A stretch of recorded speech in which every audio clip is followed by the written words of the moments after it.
left with one last leg in the entire process left to analyze: the payment of tax to government.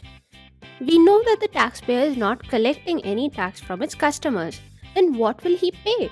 We are not even going to talk about the normal scheme because that's an entirely different process.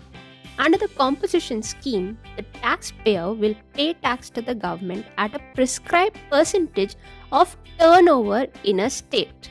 Putting this in a formula, tax payable would be equal to a taxpayer's turnover in a state multiplied by a prescribed percentage. Let's break this down into two things: turnover in a state and prescribed percentage.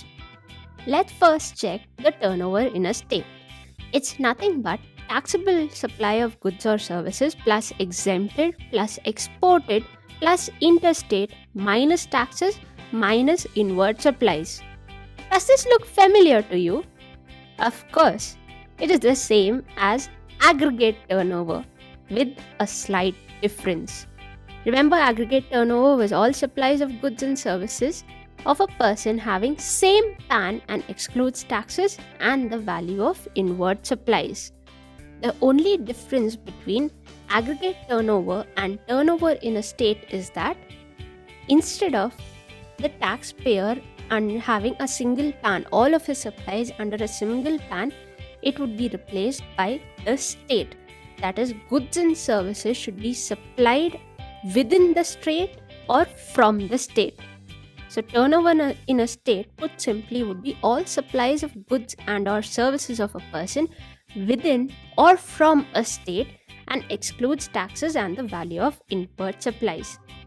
Taxable goods or exempted goods supplied within a state and goods or services exported from a state or interstate transfers from a state. So that's where within or from is used, and that's turnover in a state. Now again, you will ask me, why is interstate included in this definition? The answer is same as aggregate turnover. Turnover in a state is a common definition across the entire GST law. It is not only used in composition scheme, it is used in a lot many places throughout the law. Because we are talking about composition scheme, there of course will not be any interstate supply of goods or services. So that value in this formula would be 0 for composition scheme. Coming to the second aspect in the formula of tax payable, prescribed percentage. Currently, the GST law has prescribed a lower limit. This prescribed percentage cannot fall below 2.5% for manufacturers and 1% for any of the other taxpayers. There hasn't been any upper limit set.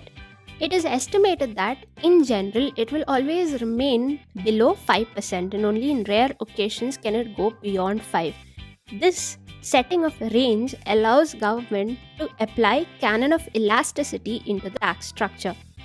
That is, the government can increase or decrease the percentage as and when required. So that's where canon of elasticity is applied.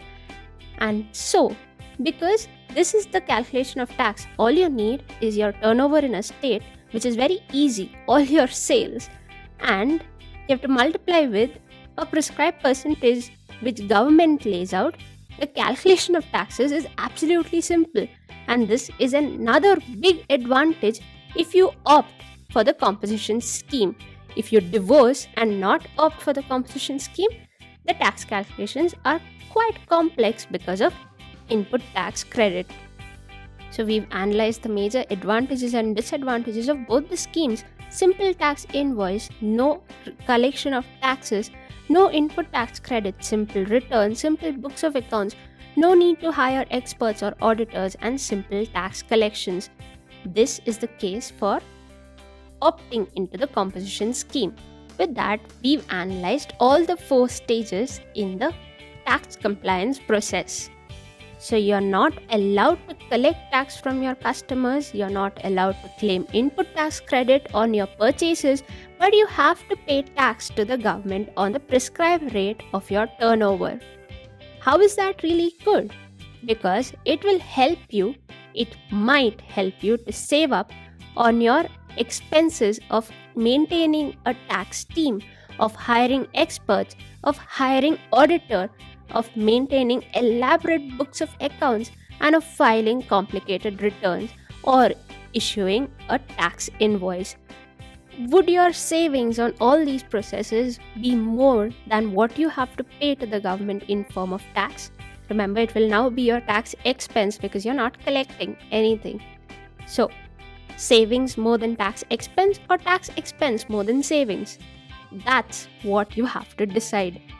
In addition to all of these considerations, there's one more factor that will play a mighty role in your decision to marry or to get divorced. That is, where in the supply chain do you lie? And there's a catch here. Because you're not collecting any tax from your customers, you will be ineligible to pass on tax credit to your customers. What does this mean? The people who purchase goods from you cannot claim any input credit on such purchases. In fact, it could provoke them to not really buy any goods from you if they are so much interested in claiming input tax credit. If it's beneficial for them to claim, they might not purchase anything, and that exactly is a bigger disadvantage than your increased cost of purchases. You might lose out customers. This really wouldn't be a disadvantage if your sales are to final customers, that is, you're in the B2C level, because retail customers don't really need or even can claim input tax credit. So for B2C, it isn't really a matter of concern. But if the sale is B2B to another business, then it will be a problem. So wouldn't this break the input tax credit chain? Definitely. The chain would now be interrupted because in between the supply chain is a taxpayer who's opted for composition scheme. This precise thing would create cascading effect, and we already know the drawbacks of cascading effect. We've discussed that in great detail in our previous section.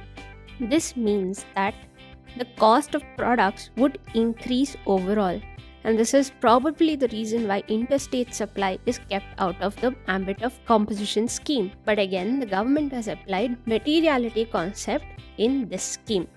So the problem with GST is mostly in the B2B chain, where the middleman or any of the taxpayers is selling to another business. But the degree of impact would vary depending on who in the supply chain is opting for the composition scheme, whether it's the manufacturer or the retailer or the wholesaler who's opting for the composition scheme would change the degree of the advantages and disadvantages that we've covered. The impact is best understood with an example. So let's take the case of three dealers. Dealer A supplies to dealer B, and dealer B in turn supplies to dealer C. We'll check that in the next lecture.